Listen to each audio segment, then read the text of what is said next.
अस्सलाम वालेकुम। आज हम बना रहे हैं नमकीन गोश्त। तो यहाँ पे मैंने मटन लिया है 3 केजी और 1 पाव के करीब मैंने इसमें चर्बी डाल रही हूँ। कोई घी या कोई ऑयल नहीं डालना, हो सके तो आप चर्बी ऐड कर लें, चर्बी से बहुत अच्छा टेस्ट आता है।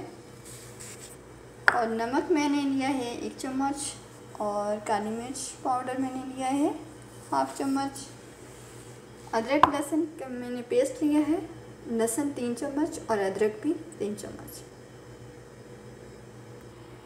मटन मैंने कुकर में डाल लिया है। अब हम अदरक लहसुन का पेस्ट ऐड कर लेंगे, काली मिर्च पाउडर, नमक। आप अपनी ज़रूरत के मुताबिक नमक मिर्च इसमें ऐड कर सकते हैं।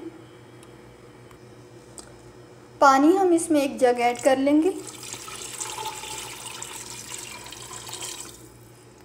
इसमें हमारा गोश्त भी गल जाएगा और अच्छे से पक भी जाएगा। हमने इसको कवर कर दिया है, वेट हमने लगा दिया और फ्लेम हमने ऑन कर दिया है। 15 से 20 मिनट तक हम इसको पकाएंगे।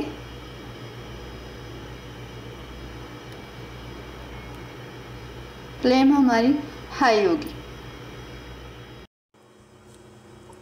20 मिनट के बाद हमने प्रेशर खोल लिया है, तो थोड़ा सा इसमें पानी है। मटन हमारा गल गया है, इसको हम दोबारा से पकाएंगे कि इसमें जो थोड़ा सा पानी है ये खुश्क हो जाए बिल्कुल। माशाल्लाह बड़ा ज़बरदस्त हमारा नमकीन गोश्त रेडी हुआ है। बहुत ही सॉफ्ट बना है और नमक मिर्च भी बिल्कुल सेट है।